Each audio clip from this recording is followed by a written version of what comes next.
Assalamualaikum warahmatullahi wabarakatuh. Selamat malam Ibu. Sebelumnya saya mohon izin untuk memperkenalkan diri terlebih dahulu. Nama saya Orisa Stiva Widiawati dari kelas MJ703, mata kuliah Manajemen Investasi. Pada kesempatan kali ini, saya akan mempresentasikan hasil jawaban dari UAS saya. Nomor 1 yaitu mengenai analisis saham. Soalnya adalah perusahaan baru saja membagikan dividen sebesar 2.000 per lembar. Investor mengharapkan dividen tumbuh sebesar 10% per tahun secara konstan. Jika tingkat pengembalian yang disyaratkan adalah 15%, hitunglah nilai intrinsik saham tersebut. Nah, penghitungan analisis saham ini menggunakan model pertumbuhan konstan atau Gordon Model. Berdasarkan soal tersebut, diperoleh beberapa data yaitu dividen atau D sebesar 2.000 per lembar, tingkat pertumbuhan dividen atau G sebesar 10% per tahun atau 0,1, dan tingkat pengembalian yang diharapkan atau KS sebesar 15% per tahun atau 0,15.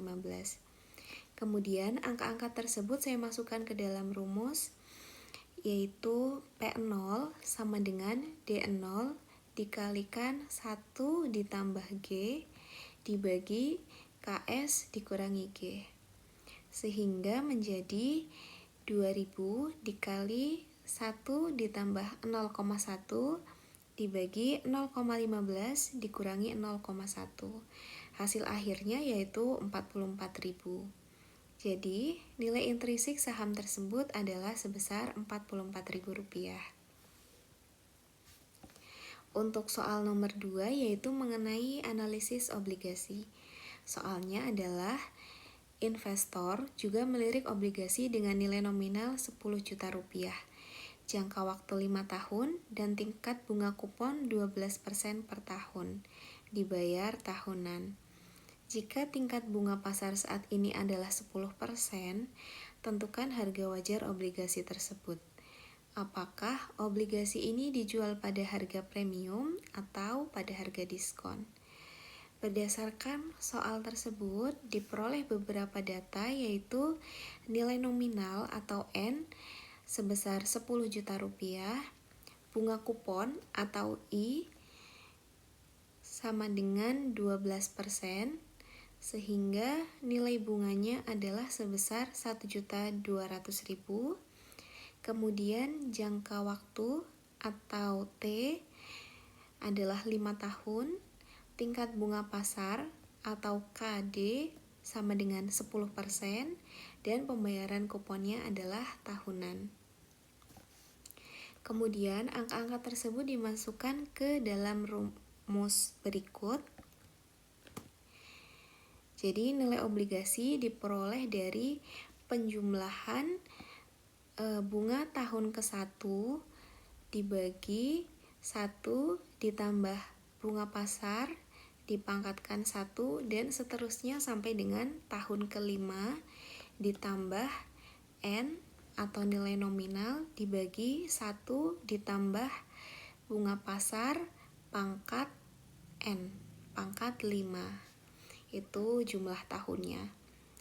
Kemudian semua dijumlahkan dan diperoleh hasil akhir yaitu 10.747.947.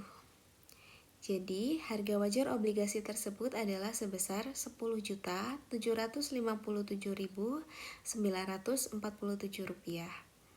Jadi kesimpulannya, obligasi tersebut dijual pada harga premium.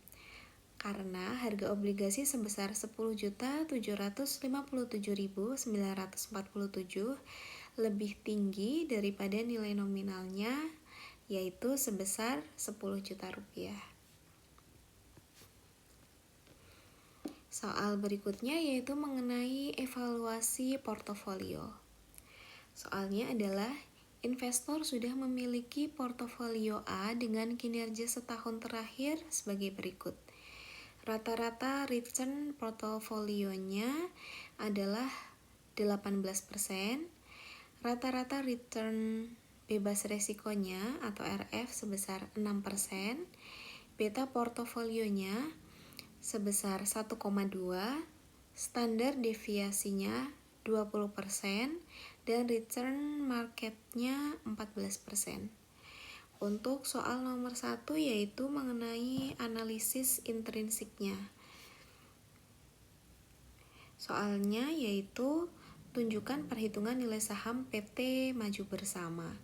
Bandingkan dengan asumsi jika harga pasar saat ini sebesar 45.000, apakah saham tersebut layak dibeli atau under value atau dijual atau over value. Nah, berikut penjelasannya. Untuk dapat menentukan apakah hasil akhirnya under value atau over value, kita harus membandingkan antara harga pasar dan harga wajar. Nah, untuk memperoleh harga wajar ini, kita juga memerlukan returnnya. Nah, untuk mengetahui nilai returnnya, saya cari menggunakan rumus CAPM. Rumusnya yaitu RI sama dengan RF ditambah RM dikurangi RF dikalikan beta I. Kemudian angka-angka yang sudah diketahui tadi di soal dimasukkan ke dalam rumus tersebut sehingga menjadi 0,06 atau 6% ditambah 0,14 atau 14% dikurangi 0,06 atau 6% dikalikan dengan koefisien beta saham I-nya tadi sebesar 1,2 sehingga nilai akhirnya diperoleh 0,156 atau 15,6%. Jadi, berdasarkan penghitungan menggunakan model CAPM, tingkat return saham yang diharapkan adalah 15,6%. Nah, kemudian kita masukkan ke dalam penghitungan untuk memperoleh harga wajar. Nah, untuk harga pasarnya diketahui 45.000. Jadi, nilai akhirnya adalah 45.000 ditambah bunganya sebesar 18% dikalikan dengan harganya, jadi total nilainya harga awal ditambah return dikalikan harga awalnya, jumlahnya menjadi 53.100. Kemudian nilai tersebut disubstitusikan untuk penghitungan harga wajar sehingga dapat ditulis 53.100 sama dengan A sebagai pengganti atau inisial dari harga awal ditambah dengan 15,6% dikali A. Sehingga nilai A atau harga awal untuk penghitungan harga wajar tersebut adalah Rp45.934. Berdasarkan CAPM, return wajar saham sebesar 15,6%. Sementara return portofolio sebesar 18%, yang berarti nilai actual return lebih besar dari nilai required return. Dengan harga pasar sebesar Rp45.000 yang menghasilkan return aktual 18%, diperoleh nilai intrinsik saham sebesar Rp45.934. Karena harga pasar lebih rendah dari nilai intrinsiknya, yaitu Rp45.934 tadi, maka dapat disimpulkan bahwa harga saham tersebut tergolong under value, sehingga layak untuk dibeli. Kemudian untuk soal C, poin kedua yaitu mengenai penjelasan mengapa harga obligasi berada di atas atau di bawah nilai nominal berdasarkan perbandingan bunga kupon dan bunga pasar. Penjelasannya yaitu harga obligasi dapat berada di atas atau di bawah nilai nominal karena adanya perbedaan antara tingkat bunga kupon yang ditawarkan obligasi dengan tingkat bunga yang berlaku di pasar.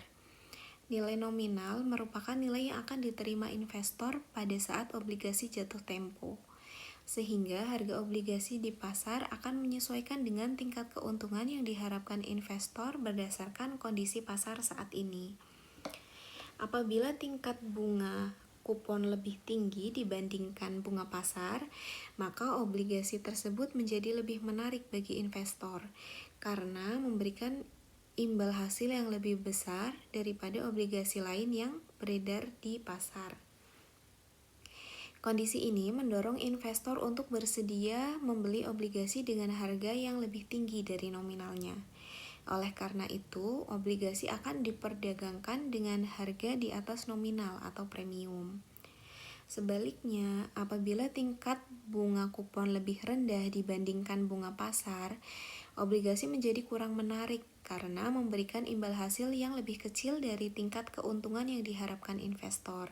Agar obligasi tersebut tetap diminati, harga obligasi harus diturunkan sehingga dapat menyesuaikan dengan bunga pasar. Dalam kondisi ini, obligasi akan diperdagangkan dengan harga di bawah nilai nominal atau diskon. Secara singkat, hubungan antara bunga kupon dan bunga pasar terhadap harga obligasi dapat dijelaskan sebagai berikut. Jika bunga kupon lebih besar dari bunga pasar, maka harga obligasi berada di atas nilai nominal. Jika bunga kupon lebih kecil dari bunga pasar, maka harga obligasi berada di bawah nilai nominal. Jika bunga kupon sama dengan bunga pasar, maka harga obligasi akan sama dengan nilai nominal. Nah, contohnya seperti pada soal B tadi mengenai analisis obligasi. Obligasi tersebut dijual pada harga premium karena harga obligasi sebesar Rp10.757.947 lebih tinggi dari nilai nominalnya yaitu Rp10 juta. Dengan demikian, perubahan harga obligasi di pasar pada dasarnya merupakan bentuk penyesuaian agar tingkat pengembalian obligasi tetap sejalan dengan tingkat bunga yang berlaku di pasar. Untuk soal berikutnya, nomor 3.C yaitu penghitungan indeks Sharpe dan indeks Jensen untuk portofolio A. Yang pertama yaitu penghitungan indeks Sharpe. Angka-angka yang sudah ada pada soal yang sudah disebutkan di awal dimasukkan ke dalam rumus indeks Sharpe sehingga menjadi 18% dikurangi 6% dibagi 20% diperoleh angka 6% atau 0,6. Jadi nilai indeks Sharpe portofolio adalah 6%. Untuk interpretasinya yaitu nilai indeks Sharpe menunjukkan tingkat return tambahan yang diperoleh investor untuk setiap satu unit risiko total yang diambil.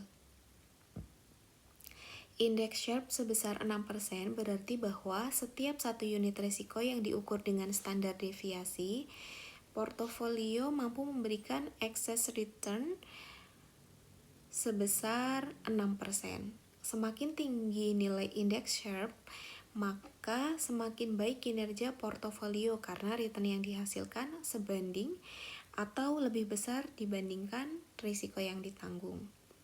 Dengan nilai Sharpe sebesar 6%, dapat disimpulkan bahwa portofolio A memiliki kinerja yang cukup baik karena mampu memberikan return di atas tingkat bebas risiko dengan tingkat risiko yang masih dapat diterima. Portofolio ini tergolong efisien meskipun masih terdapat peluang untuk meningkatkan kinerja dengan cara mengelola risiko agar lebih optimal atau meningkatkan return portofolio.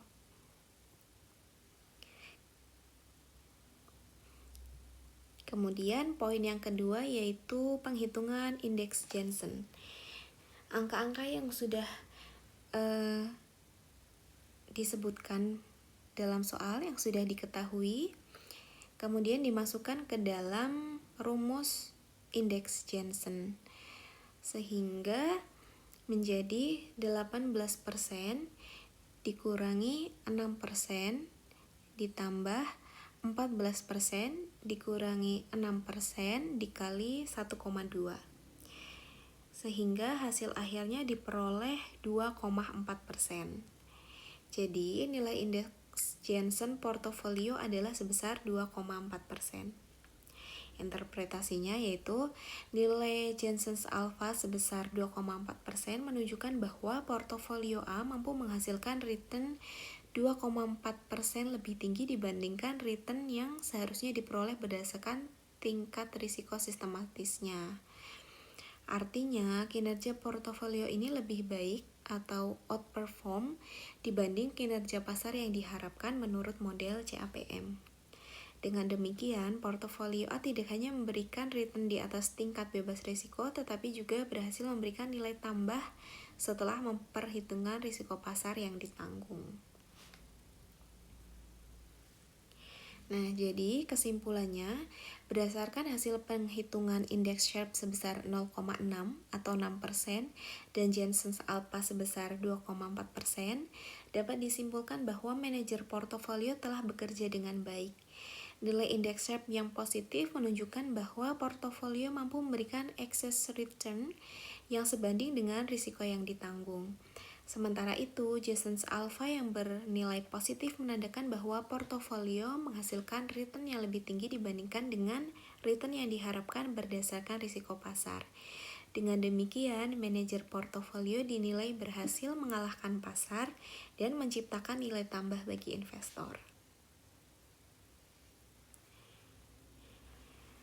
Untuk jawaban dari UAS saya, sumber materinya adalah dari materi yang diberikan oleh Ibu dari sesi 10, 12, dan 14 mengenai penilaian saham, penilaian obligasi, dan evaluasi kinerja portofolio. Sekian presentasi dari saya mohon maaf apabila ada kesalahan kata selama mempresentasikan hasil jawaban UAS saya. Saya akhiri. Terima kasih. Wassalamualaikum warahmatullahi wabarakatuh. Selamat malam, Ibu.